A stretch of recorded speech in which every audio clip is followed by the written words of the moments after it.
Good afternoon smart investor కార్యక్రమానికి స్వాగతం. Currency సంక్షోభం నుంచి బయటపడేందుకు రిజర్వ్ బ్యాంక్ ఆఫ్ ఇండియా గత రాత్రి ప్రకటించిన నిర్ణయాలు స్టాక్ మార్కెట్స్ ను ఒక కుదిపాయి. ఆర్బీఐ బ్యాంక్ రేట్ ను రివైజ్ చేయడం మార్కెట్స్ కు మింగుడు పడలేదు. షార్ట్ టర్మ్ లెండింగ్ రేట్స్ ను పెంచే దిశగా రిజర్వ్ బ్యాంక్ ఆఫ్ ఇండియా తీసుకున్న చర్యలు మార్జినల్ స్టాండింగ్ ఫెసిలిటీని రెపో రేట్ కంటే కూడా 300 బేసిస్ పాయింట్స్ అబోవ్ పైన అధికంగా ఉండాలి అన్న నిబంధనను ఆర్బీఐ విధించడం జరిగింది. రూపాయిని మరింత ప్రియం చేసేందుకు, రూపాయి మీద పట్టు బిగించేందుకు, డాలర్తో రూపాయి మార్కం విలువను తగ్గించేందుకు ఆర్బీఐ తీసుకున్న ఈ నిర్ణయం స్టాక్ మార్కెట్స్ ను నిరాశపరిచింది. అండ్ ప్రధానంగా బ్యాంక్ షేర్లు అమ్మకాల ఒత్తిడికి లోనవుతున్నాయి. బ్యాంక్ షేర్లకు దూరంగా ఉండమని, ముఖ్యంగా పబ్లిక్ సెక్టర్ బ్యాంకింగ్ షేర్లకు దూరంగా ఉండమని బ్రోకింగ్ సంస్థలు సలహా ఇస్తున్నాయి. ఈ నేపథ్యంలో స్టాక్ మార్కెట్స్ ఉదయం నుంచి కూడా గ్యాప్ డౌన్ ఓపెనింగ్ తో ప్రారంభమైన మార్కెట్స్ అదే ధోరణి కొనసాగిస్తున్నాయి. బ్యాంక్ నిఫ్టీ 5% వరకు నష్టపోవడం చూస్తున్నాం. అది ఇదని కాదు, ఏ బ్యాంక్ షేర్ చూసినా స్టేట్ బ్యాంక్ ఆఫ్ ఇండియా లాంటి బ్లూ చిప్ దగ్గర నుంచి IndusInd bank, Kotak Mahindra bank, Yes bank, ఇలా అన్ని పబ్లిక్ ప్రైవేట్ సెక్టర్ బ్యాంక్ షేర్లలో అమ్మకాల ఒత్తిడి కనిపిస్తోంది. ప్రధానంగా rate sensitive sectors like banking, infrastructure, reality రంగాలకు చెందిన షేర్లలో అమ్మకాల ఒత్తిడి చూస్తున్నాం. ఫైనాన్షియల్ స్టాక్స్ లో బాటమ్ లెస్ ఫాల్ లాగా కనిపిస్తోంది ప్రస్తుతం trend. So 10 year bond yield 8% కు పెరిగింది. అండ్ సాక్షాత్ ఆర్థిక మంత్రి growth rate, GDP growth rate projections ను 6.5 నుంచి 6% కట్ చేశారు. ఇప్పుడు దాకా చిదంబరం ఎప్పుడు డాంబికంగా చెప్తూ ఉండేవారు, మనం బాగా పెరుగుతాం, 6.5%, 7% కూడా పెరుగుతాం అన్న ధీమాను ఆయన వ్యక్తం చేసేవారు. ఆయనే సాక్షాత్తు ఇప్పుడు ఈ జీడీపీ వృద్ధి రేటు మరొక 0.5% తగ్గుతుంది, నెక్స్ట్ ఇయర్ మళ్లీ 7% కి వెళ్తాం, ఆ తర్వాత సంవత్సరం 8% కి వెళ్తాం అని చెప్తున్నప్పుడు కూడా మార్కెట్స్ ప్రస్తుతం నమ్మే పరిస్థితి లేదు. అండ్ బ్రోకింగ్ సంస్థలు, ఆర్థిక సంస్థలు, ఏషియన్ డెవలప్మెంట్ బ్యాంక్ లాంటి సంస్థలు కూడా జీడీపీ వృద్ధి రేటు ప్రస్తుతం ఆర్బీఐ తీసుకున్న చర్యల కారణంగా 0.5 నుంచి 0.75% తగ్గే అవకాశం ఉంది అంటూ అంచనాలు ప్రకటిస్తున్నాయి. ఇవన్నీ కూడా మార్కెట్స్ లో నెగిటివ్ సెంటిమెంట్ మరింతగా నిండేందుకు తోడ్పడుతున్నాయి. And excessive speculation forex markets లో ఉన్న ఎక్సెసివ్ స్పెక్యులేషన్ ని కట్ చేసేందుకు, అలాగే వోల్టైలిటీని తగ్గించేందుకే ఆర్బీఐ ఈ చర్యలు చేపట్టిందంటూ చిదంబరం చెప్తున్నప్పటికీ ఇటువంటి షార్ట్ టర్మ్ చర్యలు ఇవి షార్ట్ టర్మ్ కే పరిమితం కావాలి, ఒక్కసారి రూపాయి స్థిరపడిన తర్వాత ఈ చర్యలను ఉపసంహరించుకోవాలని మాంటెక్ సింగ్, ఆహ్లువాలియా లాంటి వాళ్ళు చెప్తున్నారు. సో ఓవరాల్ గా కరెన్సీ సంక్షోభం మనకి స్పష్టంగా కనిపిస్తుంది. మరోవైపు జీడీపీ వృద్ధి రేటు ఇప్పటిదాకా మనం అనుకుంటున్న అంకెల కంటే కూడా ఇంకా తక్కువగా నమోదయ్యే అవకాశాలు కనిపిస్తున్నాయి. ఇదంతా ఎకానమీకి సంబంధించిన ప్రతికూల పరిణామం. దీన్ని ఆఫ్ కోర్స్ మార్కెట్స్ పాజిటివ్ గా తీసుకోలేవు ఎట్టి పరిస్థితుల్లోనూ. అండ్ మార్కెట్స్ లో సెల్లింగ్ గమనిస్తున్నాం. నిఫ్టీ తిరిగి 6,000 మార్క్ నిన్న క్రాస్ అయ్యామని సంబరపడ్డాం. ఇవాళ 5938 దగ్గర 92 పాయింట్స్ నష్టంతో కనిపిస్తుంది. సో స్టాక్స్, ఇండివిజువల్ స్టాక్స్ గురించి మాట్లాడుకోవాల్సిన అవసరం లేదు. అయితే ఫార్మా, ఎఫ్ఎంసీజీ స్టాక్స్ మాత్రం డిఫెన్సెస్ కాబట్టి స్ట్రాంగ్ గా ఉన్నాయి. అండ్ ఈవెన్ ఐటీ స్టాక్స్ లో కూడా ఇవాళ వీక్నెస్ కనిపిస్తుంది, రూపీ కొంత స్ట్రెంగ్ అయింది కాబట్టి. ఇక ఈ పరిస్థితి మీద ఎనలిస్ట్ ఏమంటున్నారో తెలుసుకునే ప్రయత్నం చేద్దాం. సో ఓవరాల్ గా మార్కెట్స్ కు నెగిటివ్ పరిణామంగా చెప్పుకోవచ్చు. గత రాత్రి ఆర్బీఐ ప్రకటించిన చర్యలన్నీ కూడా మార్కెట్స్ నుంచి stay away from the markets అని చెప్తారా, లేకపోతే ఇదేమన్నా బయింగ్ ఆపర్చునిటీగా తీసుకోవచ్చు అంటారు? అంటే బల్క్ మనీ కమిట్ చేయాలంటే మాత్రం I think you should wait for some more time అండి. కానీ ఎస్ఐపి ద్వారా చేసేవాళ్ళు definitely they can continue to do it. ఎందుకంటే గవర్నమెంట్ ఆఫ్ ఇండియా కానివ్వండి, ఆర్బీఐ కానివ్వండి, వీళ్ళందరూ they only trying to address the structural problems through a cyclical way.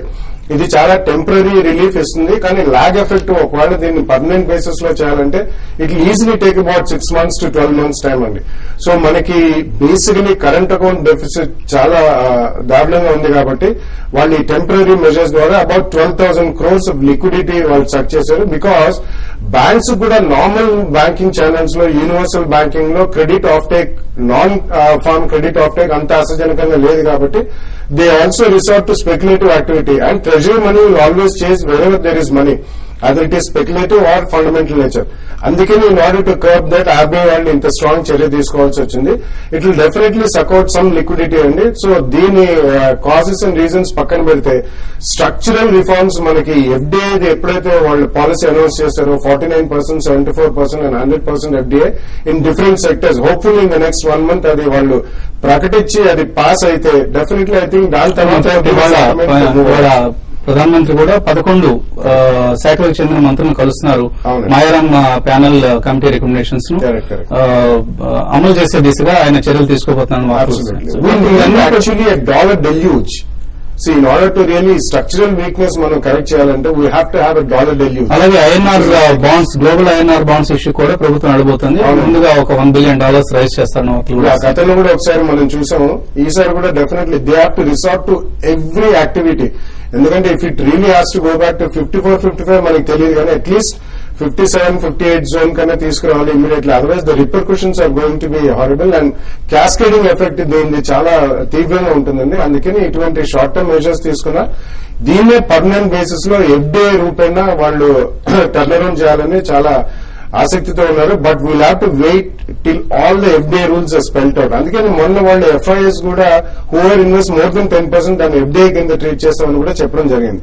So ఇవన్నీ కూడా సైక్లికల్ నేచర్ లో అడ్రస్ చేస్తున్నారు, కానీ structurally fundamental weaknesses in the ఎకానమీని it will take definitely a longer time. I mean almost about 6 to 12 months time అండి. ఈ లోపల మనకి నిజంగా మాన్సూన్ కంప్లీట్లీ వైడ్ స్ప్రెడ్ ఉండి అగ్రికల్చర్ లో మనకి అట్లీస్ట్ ఒక 100 basis points or 125 basis points పెరుగుదల ఉంటే జీడీపీలో, then I think there will be some relief for the macroeconomic fundamentals of the economy. Then manufacturing will subsequently take over. But next 3-6 months, I think it's going to be a very tough time for the economy as such. So Nifty levels ఎప్పటికప్పుడు ఇవి మారుతూ ఉన్నాయి. మనకి 6,000 పైకి వెళ్తోంది. ఈసారి 60-200 కూడా వెళ్లే అవకాశం ఉందంటే కొంతమంది ఆప్టిమిస్ట్ అంచనా వేసినప్పటికీ మళ్ళీ ఎప్పటికప్పుడు 6,000 నుంచి కిందకి రావడం చూస్తున్నాం. సో ఈసారి ఎక్కడి వరకు ఇది ఈ డౌన్ ఫాల్ కొనసాగే అవకాశం ఉంది? నిఫ్టీ కనుక చార్ట్ పరంగా చూస్తే ఐ థింక్ లాస్ట్ 3 weeks లో వీఆర్ ర్యాలీడ్ ఫ్రమ్ 5,500 నుంచి ఆల్మోస్ట్ 6,050కి వచ్చామండి. So 58.36 is a 200-day moving average. So అక్కడ ఒక గట్టి సపోర్ట్ ఉంటుంది మార్కెట్ కి. సో ఈ రోజు కనుక 5904 కింద క్లోజ్ అవుతే ఒక చిన్న మైనర్ కరెక్షన్ రావచ్చు. అదర్వైజ్ బై డిప్స్ అనే అంటామండి నిఫ్టీలో. Except for banking and infra వేరే స్టాక్స్ కొద్ది స్ట్రాంగ్ గానే ఉన్నాయి Nifty based. So this a buying opportunity for strong stocks like ఈరోజు Biocon it's trading 6 months high. ప్రధానంగా డిఫెన్సివ్స్ లోకి వెళ్ళమంటారు. ఫార్మా అండ్ ఎఫ్ఎంసీజీలోకి వెళ్ళొచ్చండి. సో అదేవిధంగా 5980 ఏదైతే నిన్నటి లో ఉందో అది బేసికలీ ఆ గ్యాప్ క్రియేట్ అయింది ఈ రోజు. So once Nifty closes above 5980 I think మనం వీ కెన్ రీవిజిట్ దట్ 6120-62. అదేవిధంగా 5830 కింద ట్రేడ్ అవుతే కనుక ఒక మైనర్ డౌన్ ట్రెండ్ స్టార్ట్ అయ్యే ఛాన్స్ ఉందండి. ఓకే అండి. So equity markets కుప్పకూలుతున్నాయి.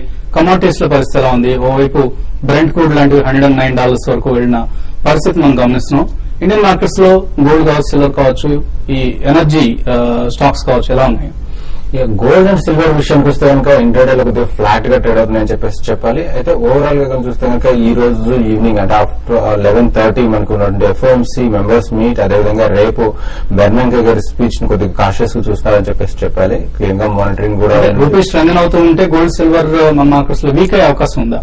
ఒకవేళ $1280-1250 మధ్యలోనే గోల్డ్ ట్రేడ్ అయితే నిశ్చితంగా గోల్డ్ అదే ఇంటర్నేషనల్ మార్కెట్ లో కూడా ఇదే స్థాయిలో ఉండి ఇక్కడ రూపీలో మనకి గన స్ట్రెంత్ అయితే కనుక కొద్దిగా మనం డౌన్ సైడ్ చూసే అవకాశాలు ఉంది. అయితే I don't think international market లో చూస్తే కనుక ఫ్లక్చుయేషన్స్ కానీ ఈ మంది తీసుకుంటున్నటువంటి చర్యలు రేపు బాండ్ బయింగ్ మీద బెర్నాంకే గారి కామెంట్స్ బట్టి మనము ఫర్దర్ గా గోల్డ్ ఇంటర్నేషనల్ ఫ్యాక్టర్స్ ఎలా ఉంటాయనేది మనం గమనించాల్సి ఉంటుంది. ఓవరాల్ గా చూస్తే కనుక కొద్దిగా పాజిటివ్ ట్రెండ్ కొనసాగే అవకాశాలు ఎక్కువగా కనిపిస్తున్నాయని చెప్పేసి చెప్పాలి. So gold even yesterday and today ఈ రోజు కూడా కొద్దిగా డౌన్ సైడ్ వచ్చినప్పటికీ కూడా బయింగ్ సైడ్ ఎక్కువ ఉందని చెప్పేసి చెప్పాలి. 25,500 బిలో ఉంటేనే గోల్డ్ లో మనం వీక్నెస్ చూసే అవకాశం ఉంది. టిల్ దట్ మనం కొద్దిగా పాజిటివ్ ట్రెండ్ కొనసాగించే అవకాశం ఎక్కువగా కనిపిస్తుంది అనమాట.